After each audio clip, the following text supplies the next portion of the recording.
This episode may contain content that could be distressing or objectionable to certain listeners. Please refer to the episode show notes for details. Discretion is advised.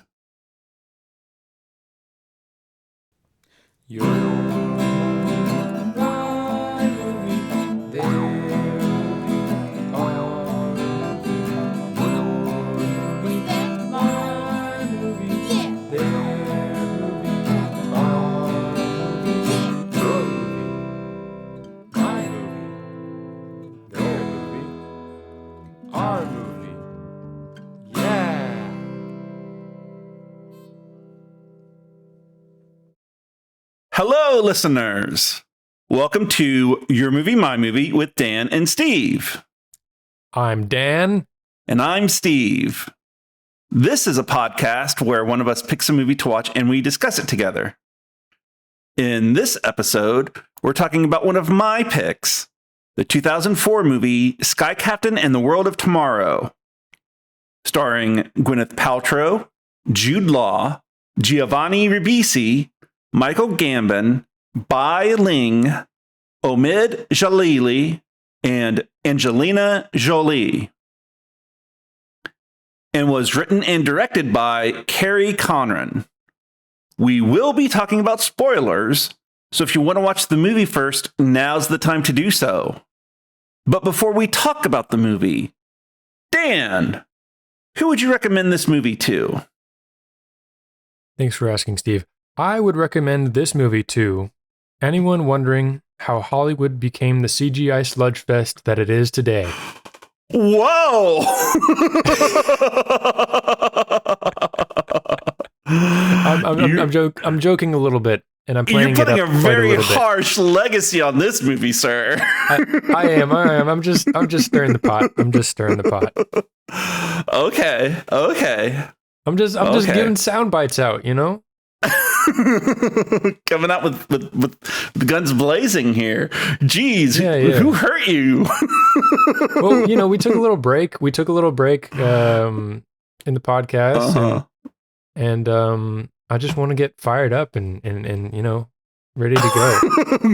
I never would have imagined Sky Captain in the World of Tomorrow would ever fire you up in this way. I mean, to be honest, I don't know if that's really what I feel about it, but I just thought it would sound good.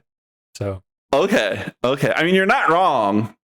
You're not wrong. I'm not wrong, but it's also not this movie's fault. No, it's not. So, okay. So, anyways, Steve. Yes, Daniel. Who would you recommend Sky Captain in the World of Tomorrow to? I recommend Sky Captain in the World of Tomorrow to all the fans of comic book superhero movies, especially those who are interested in the platinum age of comic books, which is the pulp writings of the 1930s and earlier, and the movie serials at the time, which inspired this film. Hell yeah. That's a lot more thorough and I would say honest of a recommendation. Well, I mean, you're not wrong. That's true. I'm not wrong. It was one of the first to do like completely green screen set and then put everything in through CGI. And then from that we got movies such as 300 and then Sin City, and then the Star Wars prequels. And then from there it just took off. And then every shitty movie on the Z list of Amazon Prime sci-fi and horror and all that stuff. Yeah. Do you have any examples? There's this one where like it's like a giant lizard attacking people. But I can't think of the name. They had those in the 50s. Yeah, no, but it's like bad. It's bad. Well, so was the one in the 50s. That's true. That's true. Slee stack and also, and whatnot. It's not the technology's fault. It's the fault of the storytellers and filmmakers who utilize the technology. Exactly. Tell that to the people of America. It's not the tool's fault or the weapon's fault. It's the hands that use the weapon or the CGI or the AR-15. So I have another question for you, Daniel. Okay. Is there a movie that has utilized a green screen set that you have enjoyed? Yes, Steve. Yes, there's a billion, I'm sure. I would say probably most of the movies. Not most of them. I don't know. A lot of them. I'm not that much of a purist. I'm just enjoying. I know, but I'm just asking you to. That was a lie. Okay. I hate all of them. Okay. I'm just curious. I'm just honestly curious. I'm not trying to. I would never. If Orson Welles wouldn't use a green screen, then I wouldn't watch it. Okay. I'm joking. Orson Welles would be the green screen man. Well, he was the voice of Unicron in the Transformers movie. So yeah, and Laurence Olivier was the voice of fucking hologram man in this movie. Yes, he was also in Clash of the Titans, the original from the 70s, or not 70s, 80s. It's an 80s movie, but it feels like such a 70s movie, and I really want us to watch it sometime. I'm down. It sounds fun. Okay. No, but there's a ton of movies that involve green screen that I enjoy. You ever seen Journey to the Center of the Earth starring Brendan Fraser? No, but I know of it. That is a childhood favorite of mine, and I'm pretty sure that's almost entirely green screened. Okay, wonderful. It probably doesn't hold up very well, but I enjoyed it a lot as a kid. But I mean, there's so much green screen that it's impossible to just like pick one to me. Mm-hmm.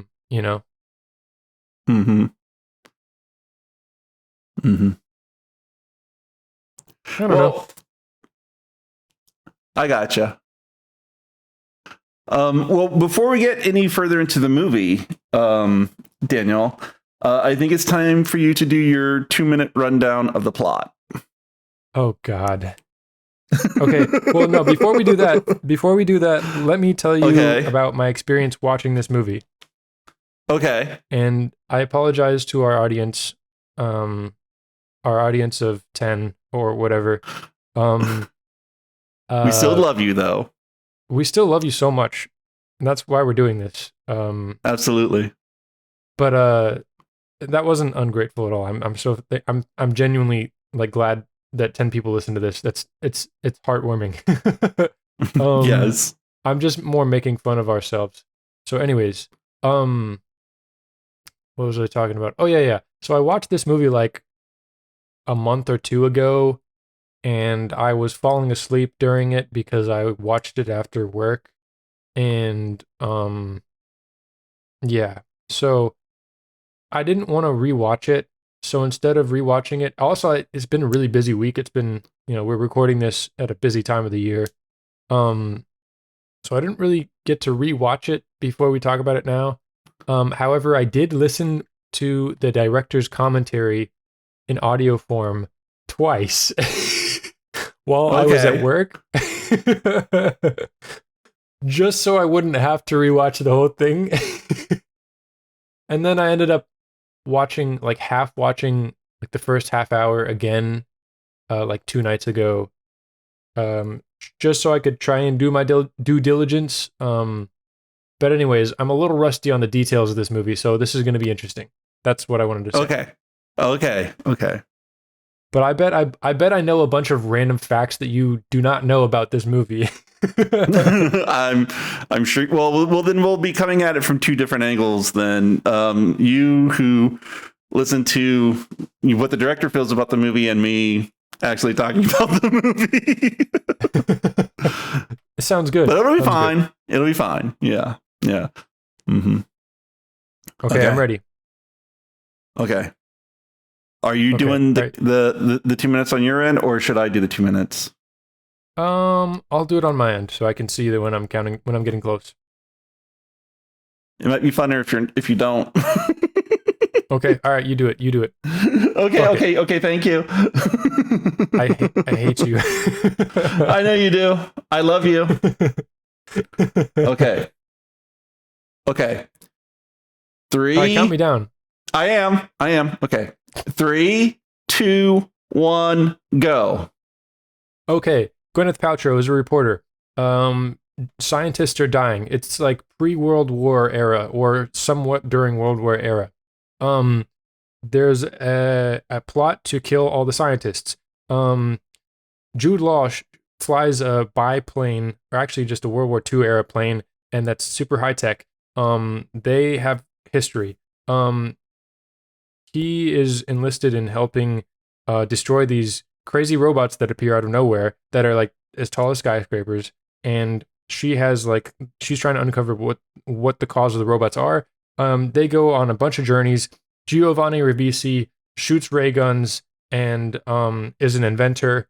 And they Indiana Jones it around the fucking world, hurting people and not hurting people, uncovering mysteries and having sexual chemistry, but not too much because it's only PG-13. And then they go into a fucking into the air and they land on a spaceship driven by Angelina Jolie. And then they find the evil scientist, Dr. Oz type, and he's gonna destroy the entire planet and create a new planet with an ark of like Noah's Ark, but it's a spaceship, and all the animals are on it, and the guy was dead the whole time. You got 28 seconds. I'm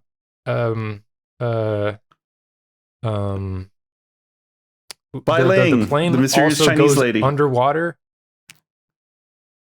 and yeah. I think I did a great job. I think that was one of my best yet.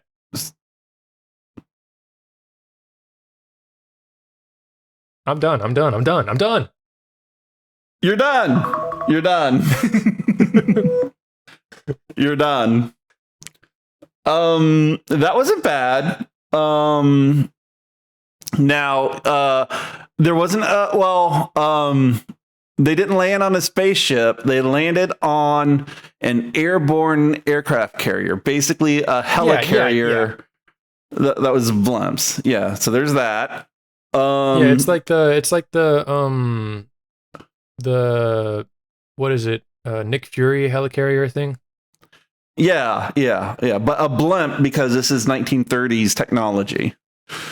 Yeah. So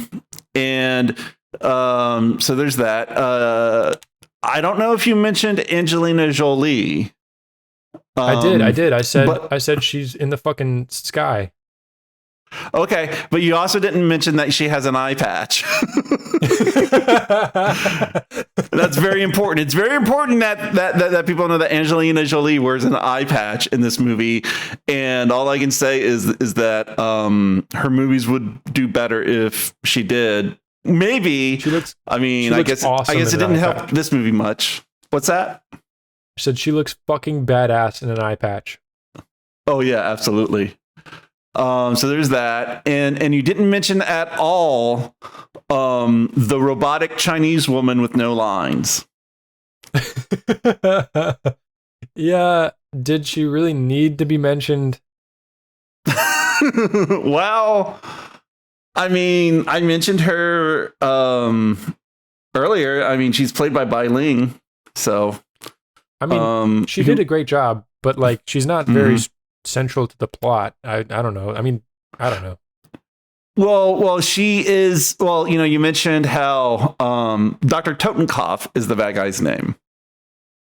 Uh-huh. And you mentioned that he's a hologram, similar to the Wizard of Oz, which is a very funny comparison. It's not a wrong comparison, though, not at all.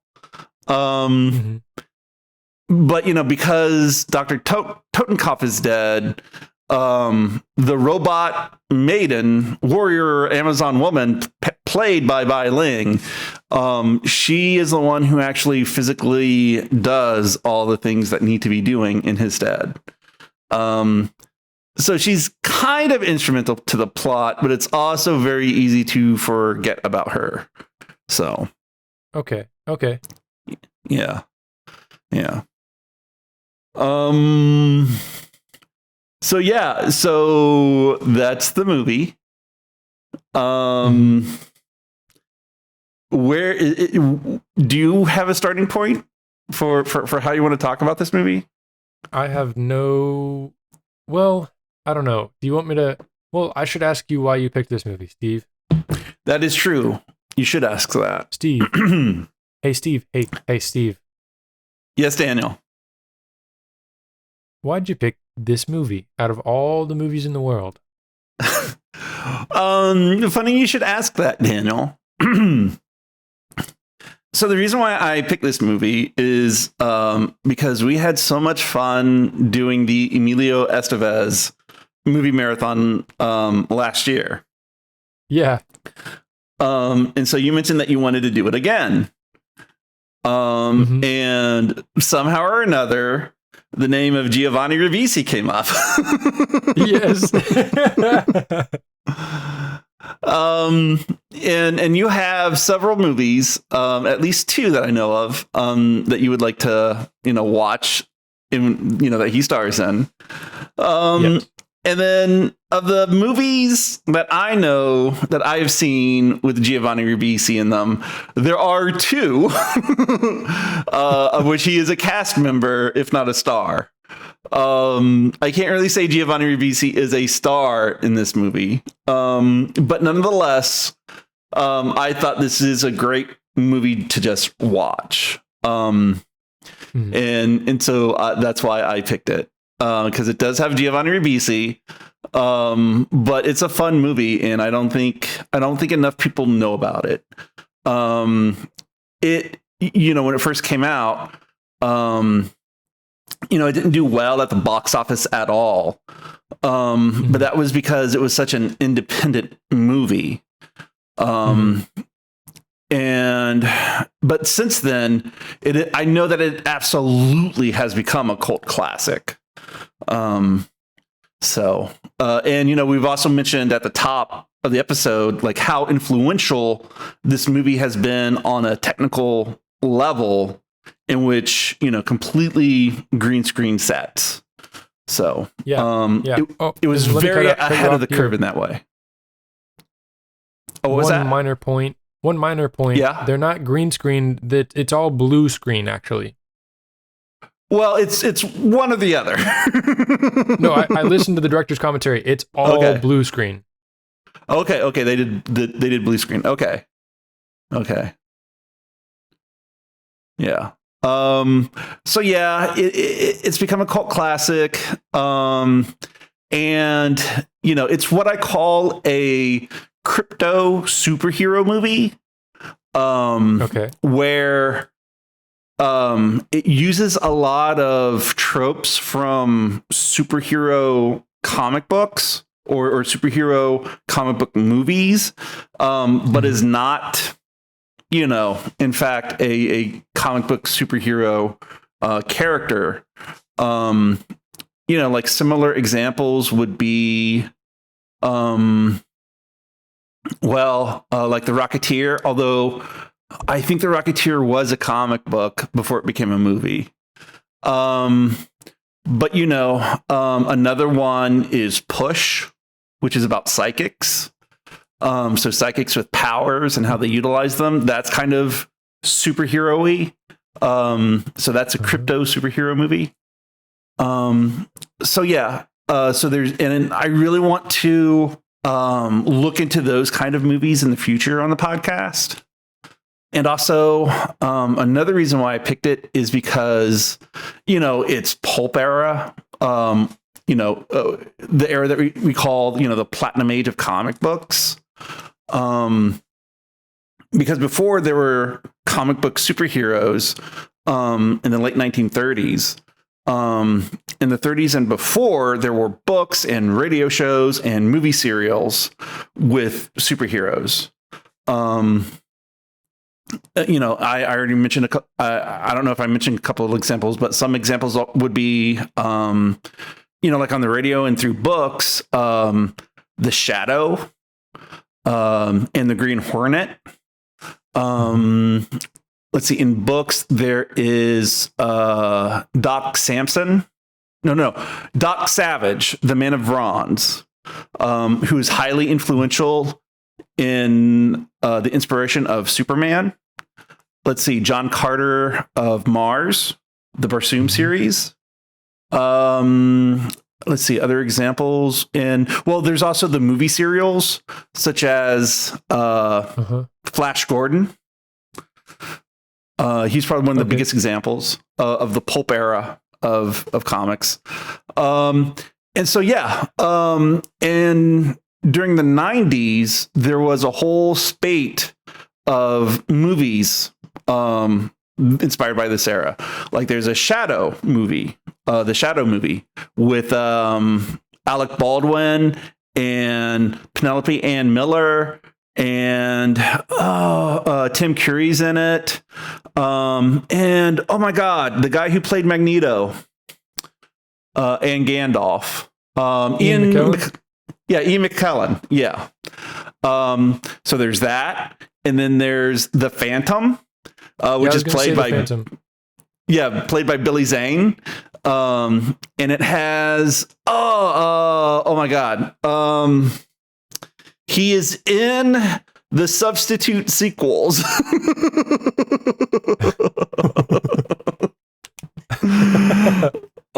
plays the bad guy in The Phantom. You're going to have to give me a little more to go off of. I'm looking it up. Okay, cheater. Oh man, no, we'd be here all night. Treat Williams. It has Treat Williams, and Christy Swanson and James Remar, and I absolutely love James Remar. So that's The Phantom, and then like I mentioned, The Rocketeer with Billy Campbell and Jennifer Connelly, who has never looked hotter. Yeah, I've seen the movie The Rocketeer. Yeah. So this movie, Sky Captain, it's really evocative, of those kind of movies too, which I just love to death, and I absolutely love that Art Deco, diesel punk aesthetic, that's in these movies, which this movie has in spades. Yeah, I mean, it's also a generation of, it's pulling inspiration from the same places that George Lucas and Steven Spielberg pulled inspiration from. Like, it's very Indiana Jones. It's very Star Wars. And it's very, I don't know, THX almost. I don't know. It's pulling inspiration from the same places. Yeah. Mm-hmm. Yeah, and it's also very reminiscent of the jungle adventure genre. And another show that's very similar to it, surprisingly so, is Tailspin, the Disney animated series. Not familiar with Tailspin. That's an exennial thing. That's a very exennial thing. So do you know the Jungle Book? Yes. The Disney movie? Yeah, with Baloo and Mowgli. Yeah. So Baloo, he's a pilot. And they live in this place called Cape Suzette. And it's like a jungle place. Baloo is a bear. Yeah. And is voiced by a similar guy. Yeah. But in Tailspin, like he wears like a yellow shirt and he has like a captain's hat on. And he pilots a seaplane. and Shere Khan, he's like a ruthless business magnate. Wait, they used the same characters? Yes. What Yes. the hell? Yes. Well, they definitely, yeah. And King Louis, he has a tiki bar. Oh my god. But what's also really cool about Tailspin is because, it has a jungle setting, and Baloo, flies as a seaplane. Well, there are sky pirates, and they operate from an airborne aircraft carrier that's a huge blimp. So maybe Tailspin was an inspiration to this movie as well, is what I'm saying. Probably so. So yeah. So that's the reason why I picked it, because it's just a fun adventure movie. It's very well paced. It's got that My Girl Friday kind of bicker banter relationship between the woman and the hero. And it's just a fun whoa, Steve, romp of a ride. They're both heroes. Yeah. Excuse you. What the fuck? Well, that is true. Apparently, Gwyneth Paltrow has top billing over Jude Law. So she's in more of the movie, I think. I mean, she's the introduction of the, she's in the first part. Yeah, absolutely. But and it's so surprising, at least for me, that Gwyneth Paltrow would be in this movie. Because this doesn't really seem to be like the kind of movie that she would be in. So I'm really, proud of her for doing that. So it is weird. I'm not a huge fan of Gwyneth Paltrow as a person, but yeah, I mean, yeah. I think she was in The Life Aquatic, wasn't she? I have not seen that. Okay. But she was in The Royal Tenenbaums. Okay, yeah. I think she was in The Life Aquatic as well. So she's in some quirky movies, Yeah. And, Jude Law, oh my God, I love him because I'm always surprised, when he shows up. And he's got a very good sci-fi filmography, because one of the first movies he was in was Gattaca. Oh, yeah. Yeah, so there's that. And then I haven't seen the movie, but he was in Repo the Genetic Opera. Yes, Repo Men, it's also called, I think. Okay. And then he was in Existence, which is the Canadian version of The Matrix, but with body horror. Hell yeah. Never seen it. It's by Cronenberg. Okay, yeah. Yeah. So, of course, as body horror. And then he plays Watson in the two Sherlock Holmes movies with Robert Downey Jr. The Guy Ritchie not movies? exactly. Yeah. Not exactly sci-fi, but a lot more steampunk. Yeah, I never thought about that. And then he's the villain in the Captain Marvel movie. And now he showed up recently in the Skeleton Crew Star Wars TV show, or at least I believe so. Oh, wow. Yeah. So he has a really good, sci-fi filmography, and he's been in some quirky stuff too. So yeah.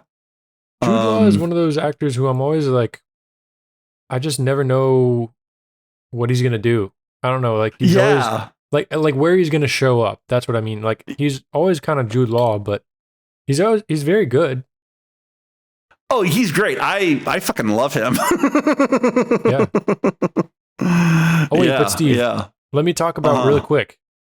Okay. This is not the first time I've seen this movie.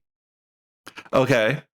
I've seen this movie probably like more than any other movie we've reviewed, potentially. Really?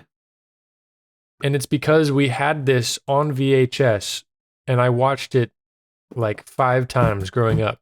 At least 5 times. So this movie has like it's a part of my childhood memories, which is really weird because rewatching it as an adult, and remembering the parts that I remembered was so strange. Because it's the parts I remembered vividly as a kid, I didn't, feel as viscerally as an adult. It was really interesting. And also, this movie made me like sepia, I think, or at least gave me an introduction into sepia tones. As a young kid, and I was like, oh, this is really interesting, weird. It also uses a lot of Dutch angles too. It does use a lot of Dutch angles.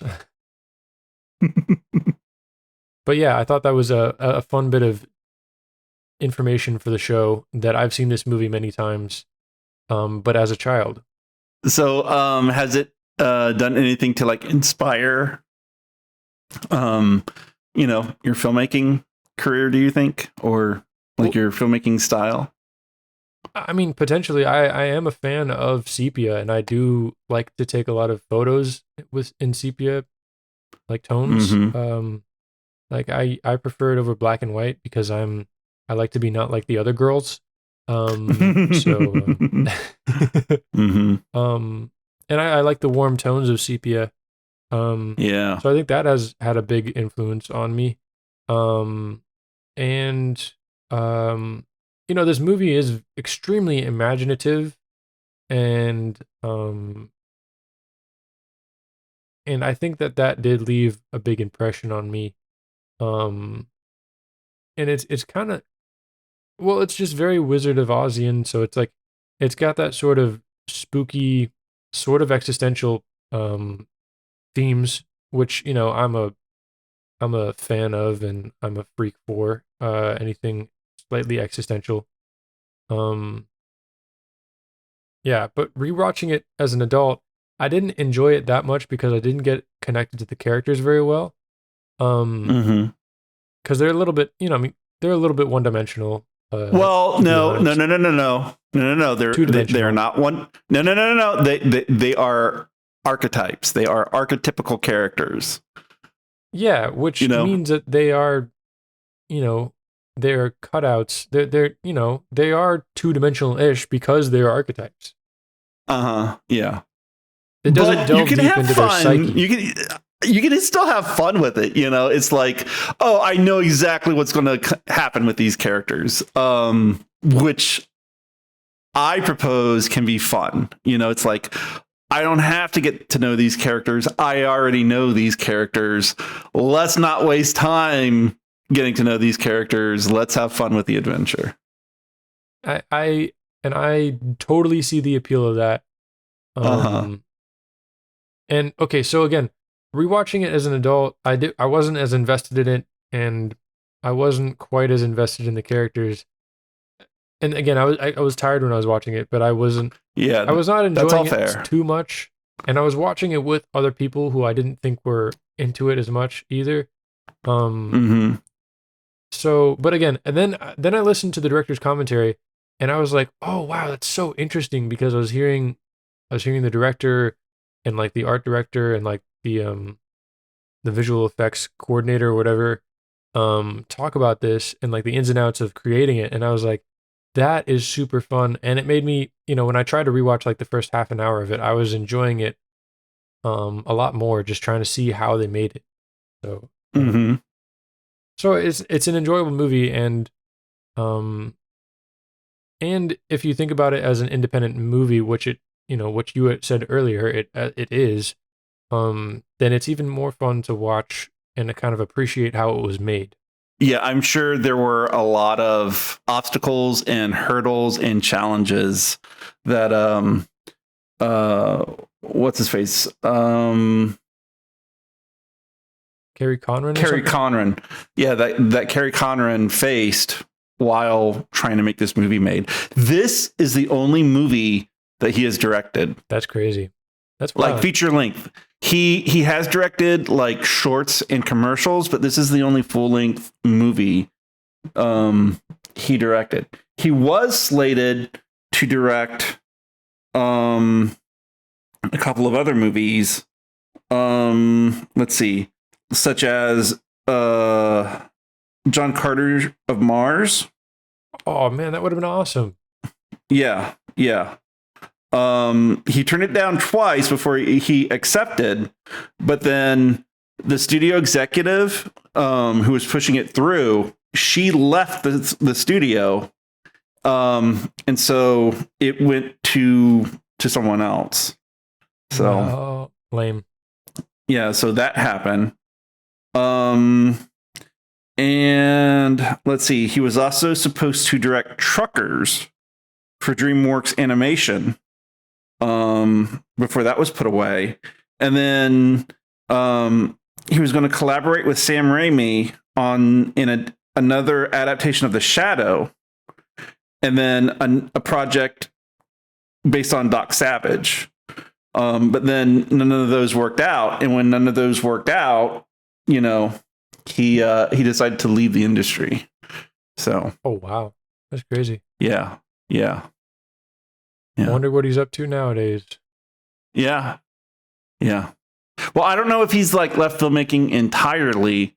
I just know that he's not, into feature length directing. He doesn't want to deal with that rigmarole, which can be extremely cumbersome and tiresome once you know the ins and outs about it. How projects. Go ahead. I feel like he's probably in video games now or something like that. Okay. I mean, that's just my hunch. Like, I don't know.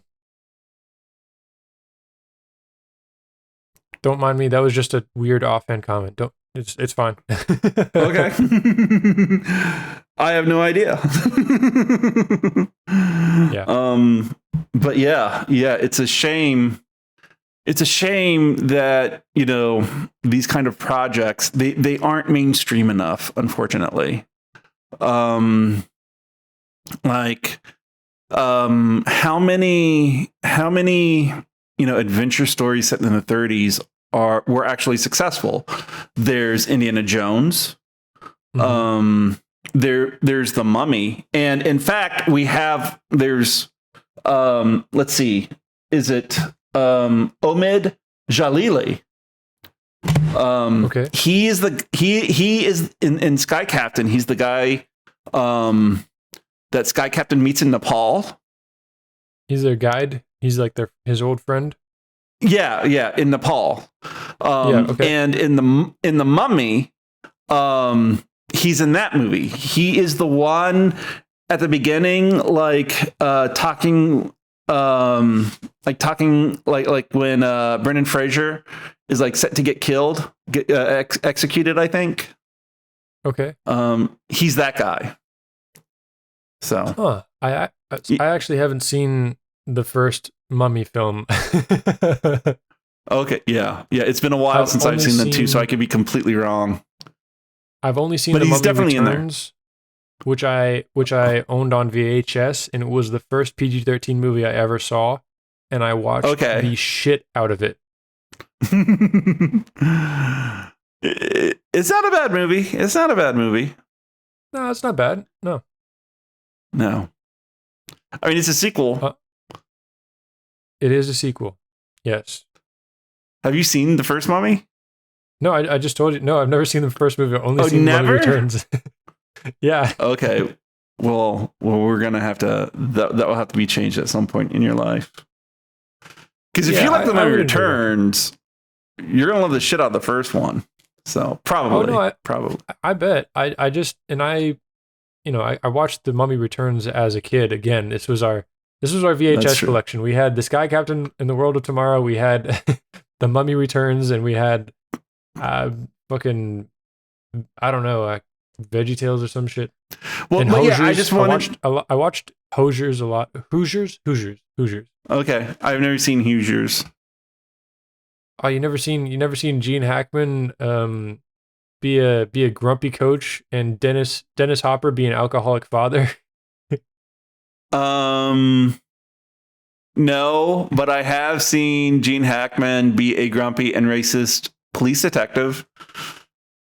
And you've seen Dennis Hopper be a drunk person, I'm sure. Well, I mean, does he really need to be drunk or on? He's already on drugs, you know. Exactly.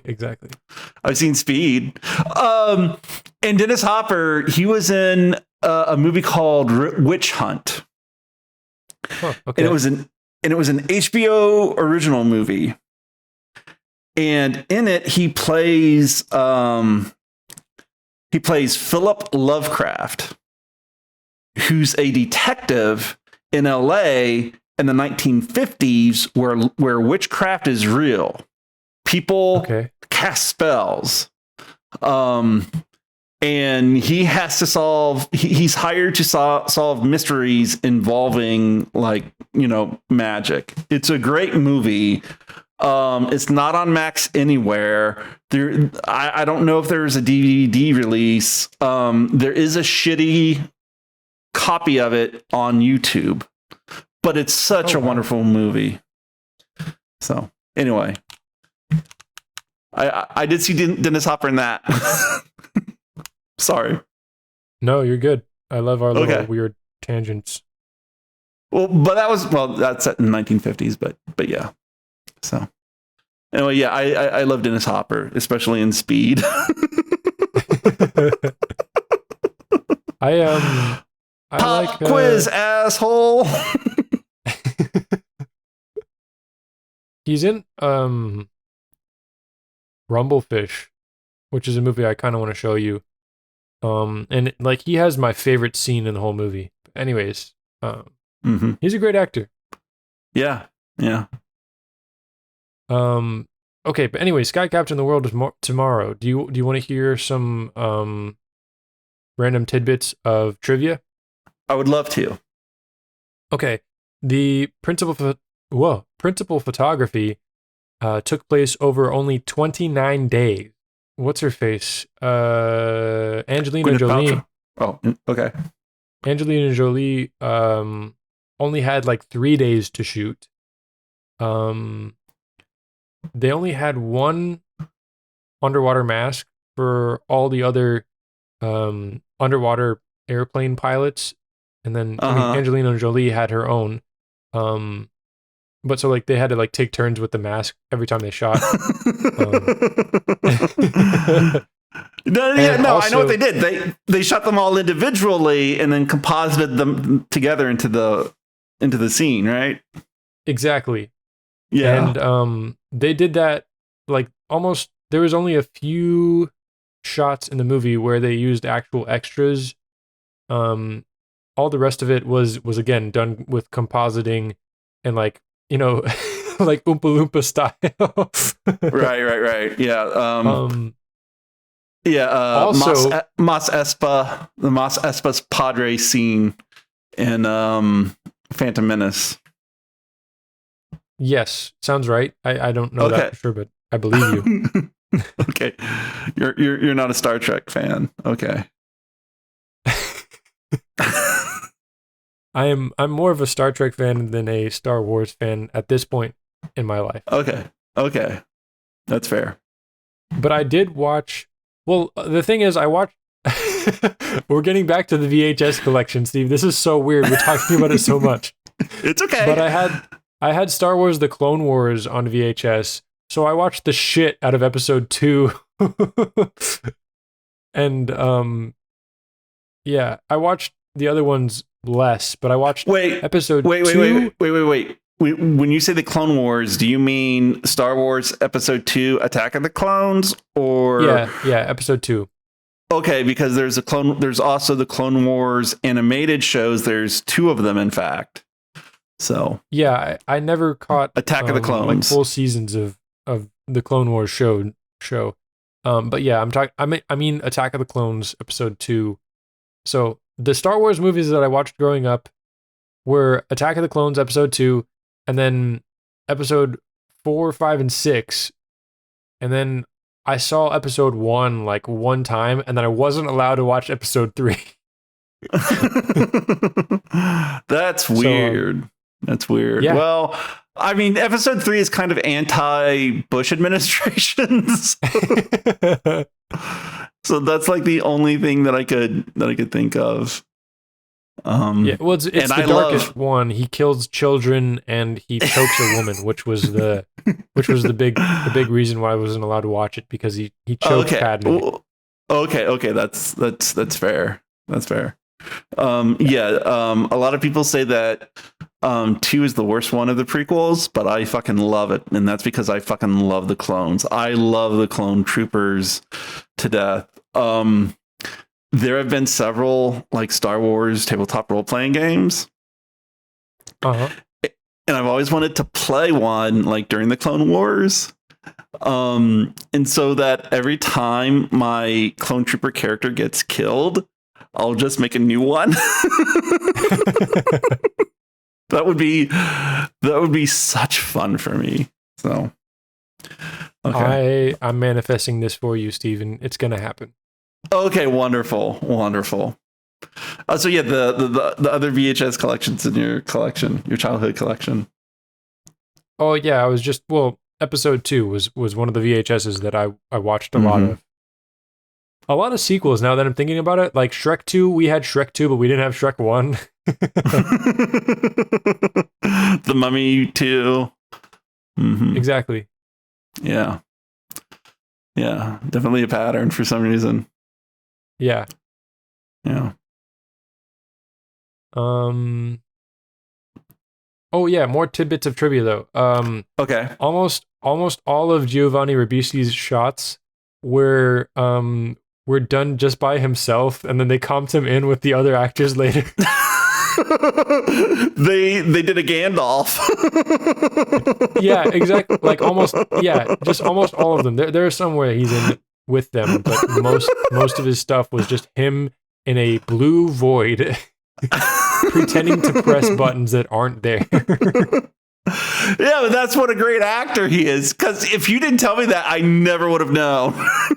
Yeah, no, and they the director and all the people on the director's commentary, they were basically saying that all the actors were what made the movie, what it is, because they sold it themselves with their acting.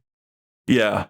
Yeah. I mean, yeah. So, yeah, you could say this movie doesn't have like good characterizations, I would say. But I would argue that the acting is still like top notch. They sell this movie so hard. Oh, no, completely. And it's wonderful for it. Yeah. Yeah. And Dex is such a wonderful character. Dex is Giovanni Ribisi's character. He's the inventor guy. He's so much fun. He's so cool. Yeah, a lot of fun. So this movie it's technically diesel punk. Okay. But he has that ray gun. Yeah. It looks like a toy, and like when he fires it, these little like rings come out, the rings of energy, which is so great. And so that part is what do they call it? Ray gun gothic. That's that aesthetic, which I love too. So yeah, it's great. It's fantastic. Okay, so question. Talking about trivia. I sent you a link to a Superman cartoon. Oh shit! I forgot to watch it. You forgot to watch it? Yeah. Okay. Well, the reason why I bring that up is because it is a Superman cartoon from the 1940s. Done by Fleischer Studios. Yeah, Fleischer Studios. Yeah. And the name of that cartoon is The Mechanical Monsters. And what it's about is it's about these robots who like steal jewelry and rob banks. And they can extend their arms, which turn into wings that allows them to fly, and they're controlled by radio waves. Oh. Yeah, and it shows Lois Lane on the streets among them while they're, attacking someplace and robbing it.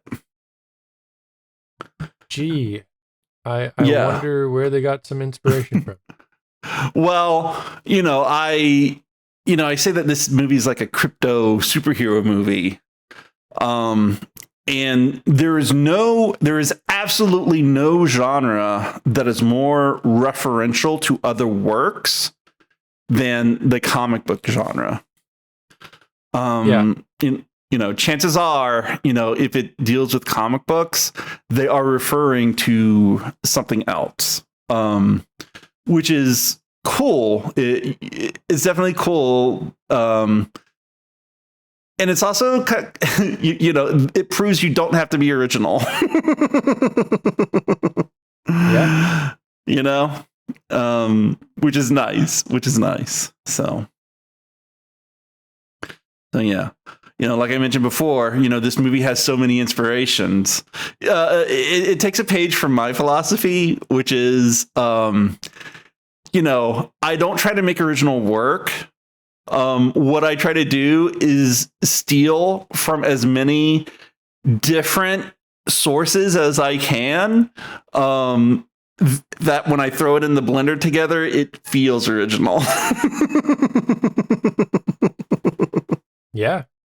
And I think that's completely valid. Yeah. Everybody steals. Nothing is original, and that's okay. Yeah, absolutely.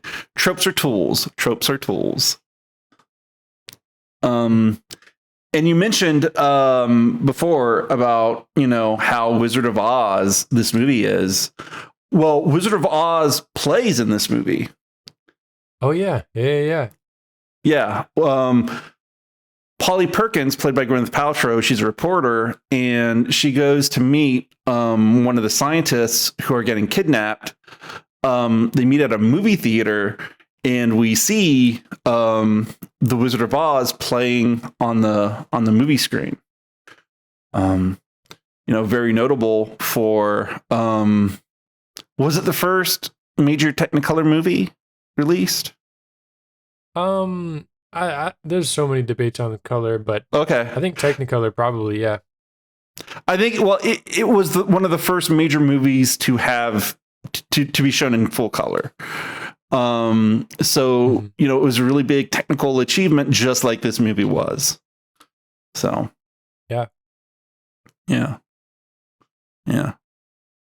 So that's neat. Can I tell you more? A few more bits of trivia. Absolutely. Okay, I don't have that many more, but I have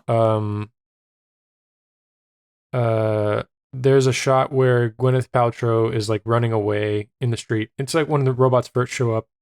And that was a reshoot done when she was 3 months pregnant. Oh wow. So like, yeah, just I just think that's funny. And then a lot of the visual inspiration for this movie was propaganda posters from like World War II and pre-World War II era. And you can totally see it. Okay. Because there's a shot I wrote down specifically. It's like one of the first probably 20 shots in the movie. It's there's in the very beginning they're like on Hindenburg and having a discussion. And anyway, there's like this cut to like outside of the Hindenburg, and there's this soldier who's like pulling on a rope, and he's wearing one of those like those pre-baseball cap looking ass photo hats. Wow. Okay. Yeah. Sorry. Yeah. Okay. It's a Dutch angle with Hindenburg in the background and a guy pulling a rope in the foreground, wearing what looks like a precursor to a baseball cap, and it's it just looks like a Russian propaganda drawing. Okay. Interesting. I know the shot you're talking about, but I've never seen like the propaganda poster. Oh, okay. But yeah, it makes sense, now that you're talking about it. So, but yeah. One other bit of trivia. oh my goodness, what is her name? Angelina Jolie. She Uh-huh. apparently was like super, super prepared. She had interviewed World War II pilots in preparation for this role. And she had like learned some of their lingo and used some of it in the movie. Um, and like the director was like, I had never even thought or bothered to do that at all. She is so great in this movie. Like Jude Law and Gwyneth Paltrow, those two absolutely carry the movie. Uh-huh. But even so, when Angelina shows up, it's just a breath of fresh air. You know, Oh my she had a gosh. lot of fun with this. Oh my gosh. I had a crush on her when I was, like 9 watching this. I was like, she's just so badass and cool. Can I make a confession in regarding to Angelina Jolie? Sure, Steve. Sure. Angelina Jolie was in a movie that made me cry. Okay. Yeah, she was in Cyborg 2. Oh my god. And in that movie, she plays a sex robot designed to blow up after she has sex with her target. Okay. And it features hold on, let me look up the cast. Because it features Elias Koteas. He's in, oh my god, he played Casey Jones in the original Teenage Mutant Ninja Turtles movie. Huh. Okay. I believe he's in the Prophecy too, right? He's in Crash. Yeah, he's in the Prophecy as well. He's in Shutter Island, Zodiac, Benjamin Button. He's also in Gattaca, apparently.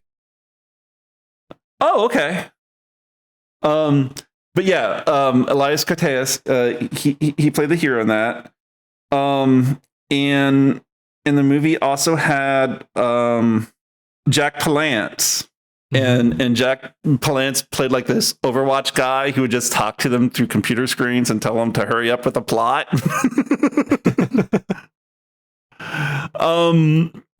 And anyway, so yeah, they help Angelina Jolie's sex robot escape from the evil urban cyberpunk hellscape.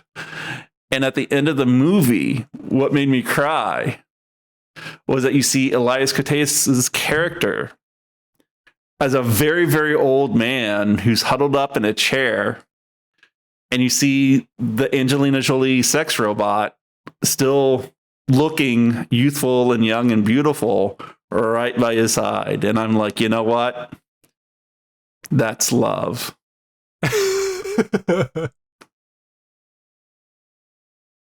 That's love, Daniel. I don't understand exactly what this means, but I'm interested, and I'm touched that you were touched. Okay, thank you. The other movie that made me cry, it's also a sci-fi movie. It was Alien 3, but we can get into that one later. So okay, yeah. So yeah, and Angelina Jolie, she also has her own sci-fi filmography credits. She was in Cyborg 2, like I mentioned, but she was also in one of my mom's favorite movies, Hackers. Interesting. Have you seen Hackers? I'm looking at her Letterboxd right now. Okay. I'm looking for Hackers. I'm not seeing it, and I probably have to scroll a bit of a way. It was made in the 90s, so. No, I've not seen Hackers. Okay. Well, we'll have to change that too at some point. I was getting it mixed up with Sneakers, which I have seen. Sneakers is such a wonderful movie. I fucking love that movie. Of course you do. Yeah, but it's not what you would think. Like it's an old person's hacker movie. You know what I mean? Oh yeah, I mean, I've seen Sneakers. It's charming. It's fun. Okay. Okay. Yeah. It's a Yeah. good time. Yeah. It's It's a got great fucking time. Sidney Poitier. Yeah. Yeah. And Dan Aykroyd. Oh yeah, it is Dan Aykroyd, isn't it? That's crazy. Yeah, yeah, yeah. So Sidney Poitier plays a former CIA agent, and Dan Aykroyd plays a current conspiracy theorist. And their back and forth is just great. It's a good time. We should watch it eventually. Yeah, yeah. And one of the rare hacker movies where it shows like social engineering in action, which is great. So, huh. So yeah. And speaking of other movies, and maybe you know, like The Legacy of Sky Captain and The World of Tomorrow. I watched this movie on Amazon Prime. Uh-huh. And you know how when you go to a movie, it'll show movies like it? Yeah. Well, there's this one movie called Iron Sky. Okay. Do you know that movie? No, I don't. So the movie the movie is about a Nazi moon base. Okay, I figured it was something to do with Nazis. Yeah, and all the cheap jokes you can make about that. If I remember right, I may be wrong, but I might be right. I think in the movie there's like a black guy that they turn white. Oh my! Oh no! I'll have to double check that, and if I'm wrong, I'm going to cut this out.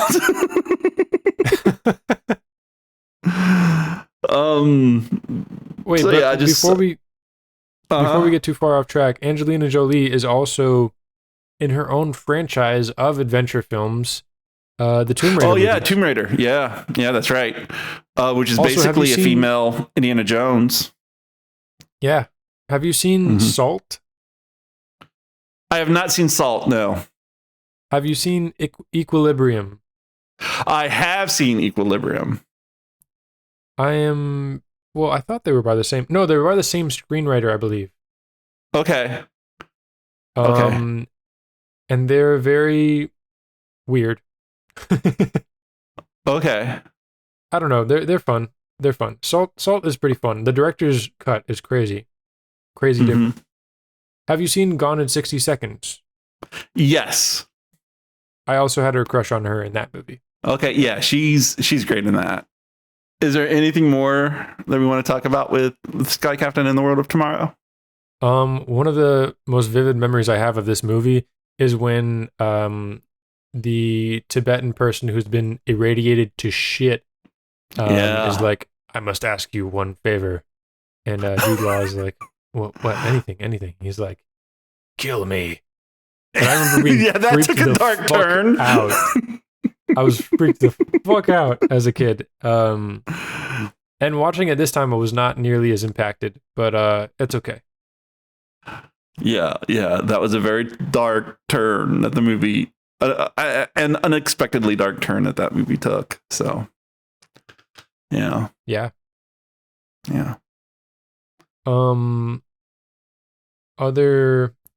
Other things about the movie. Gwyneth Paltrow, or Polly, the character, uses an Argus C3, which is a camera that I actually own. Oh, neat.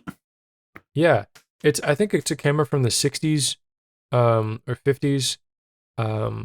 But something funny about the camera. So in the end of the movie, or it's a running plot point of the movie that she only has like 2 shots left in this camera. One or two. Well, anyways, in the end of the movie, spoilers, she decides to use her last shot on Jude Law as all these animals are falling out of the sky with parachutes, and it looks crazy, and she's going to use it for her story or whatever. And like the last line of the movie is Jude Law saying, "Do you want to say it, Steven?" Lens cap. Lens cap, which implies that she has the lens cap on the camera and she just took a photo of nothing. But the funny thing is that camera doesn't automatically advance because it's from like the 60s. So she could have just taken the lens cap off and reshot that photo if she wanted to. But yeah, that's just a little nerdy thing that I wanted to say. That's very neat. Well, it's very neat that you know that. Yeah, it's cool that I own that camera. That camera is actually in a lot of movies. It's in like the Harry Potter movies. It's in a few music videos, stuff like that. It's a very aesthetically pleasing, interesting looking camera. It's pretty cool. Yeah, it's not, like plasticky, like or too little, like a amateur photographers would be, but it's also not too big and bulky like, a professional. It's that really good middle ground look to it where it's a camera, but it's not what's the word? Obnoxious about being a camera, if that makes any sense. Right. It's not too cumbersome either. It's not like one of those gigantic photos that you have to like lug around with a suitcase practically. Especially back in the day. It was called the Brick because it's like shaped like a brick. It's just a square body. But it was like one of the most popular cameras at the time. And it was very durable and very simple design. Yeah, pretty cool. Okay, cool. Yeah. Yeah. Oh, sorry. Go ahead. I have one thing to say. Yeah. So the place where Jude Law and Polly Perkins and the guide, the place where they go to in Nepal is a place called Shangri-La. And so what that is at the time there was a novel that like described Shangri-La and how it was like a fictional, if I remember right, it was like a fictional utopia. And so it's been reused as a mythical location, many times since then, kind of like Atlantis has been. Yeah, it's like an El Dorado type place. Yeah, absolutely. Absolutely. And so FDR, he, the government during FDR's time, they had the like a wilderness camp. Now it's called Camp David. And it was renamed by Harry Truman. But before it was called Camp David, FDR called it Shangri-La and, base it off of the novel. So that's how big, Shangri-La was even at that time, in pop culture. So. Huh. Yeah. That's pretty cool. Yeah. That was my that was my bit of trivia. Heck yeah. Yeah.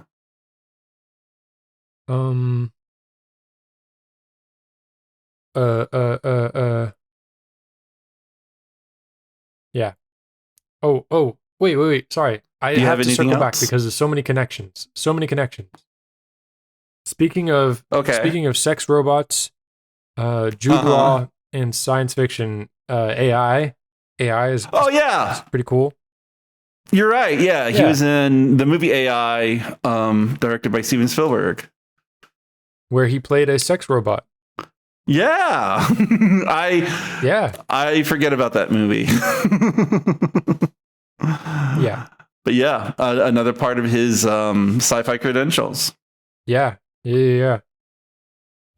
Also, that's like 10 connections to Steven Spielberg because Steven Spielberg also did the remake of the Tintin movie. Okay. which, this is also Tintin was also, I would imagine, an inspiration for this. Yeah, 1930s adventure done by the French artist Hergé, I believe his name is, or Hergé. Okay, yeah. I used they HBO used to have cartoon version of Tintin. And so that's how I got to know Tintin, by watching those cartoons.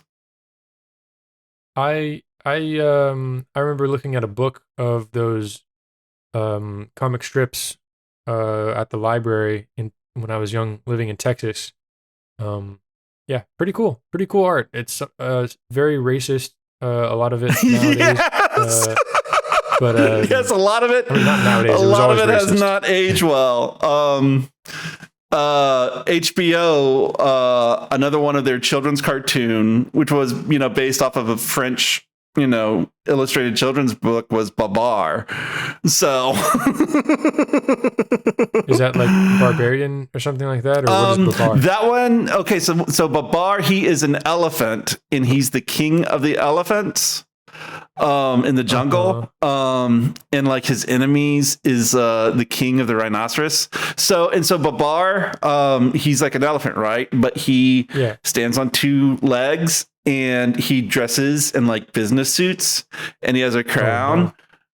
So it's kind of like I know that look. Okay. Yeah.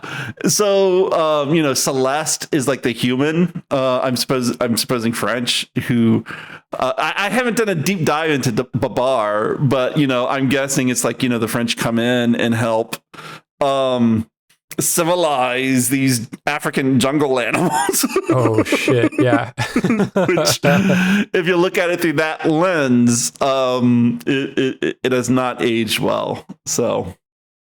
Yeah, just teaching kids how to colonize. Yeah. Yeah. As you do in a in a European descended or just European country. Especially in Africa. Yeah. So. But yeah, France has had. They have a very robust comic book industry within themselves, including like adventure and sci-fi. Like the movie Valerian. What is it? The Valerian in the City of a Thousand Planets, I think it's called. That's based off of a French sci-fi comic book from the 60s. Oh, that's cool. Yeah, and it was also a big influence on George Lucas as well. So. Whoa. Yeah. Before we go, we'd like to give a shout out to the bestest friends of the show on our Patreon. Thank you, Brian, for your support of the show. If you'd like to be one of our bestest friends of the show, then check out our Patreon page at www.patreon.com/Your Movie, My Movie podcast. And thanks for listening. Well, that was a pretty fun movie. Yeah.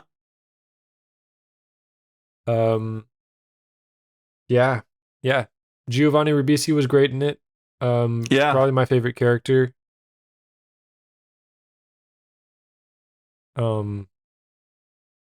Yeah.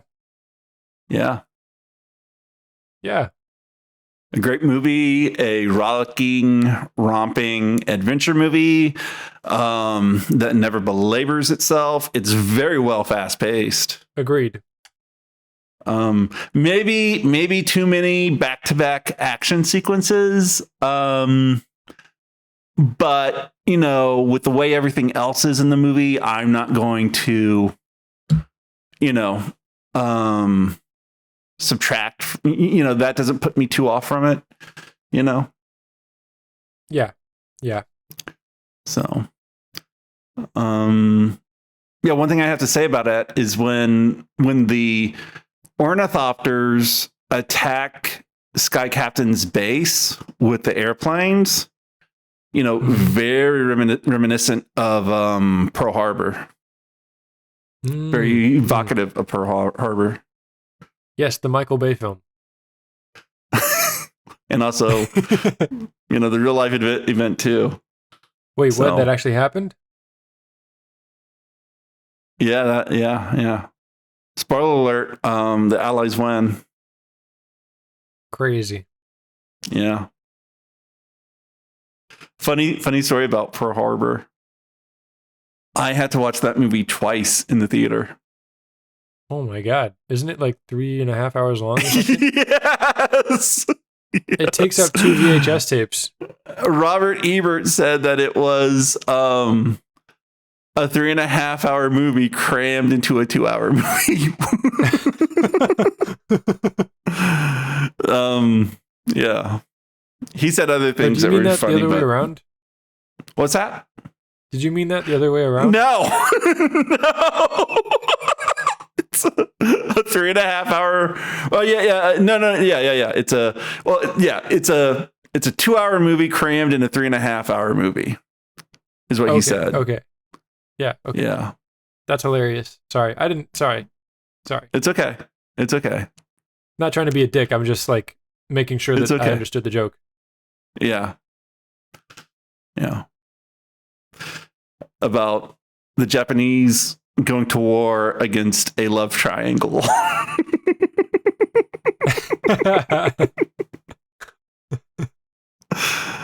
His one-line review of it is just, one of the best burns I've ever heard in regards to a movie. So, yeah. Pretty awesome. Yeah. I'm fading quickly. I got nothing else. So are we done?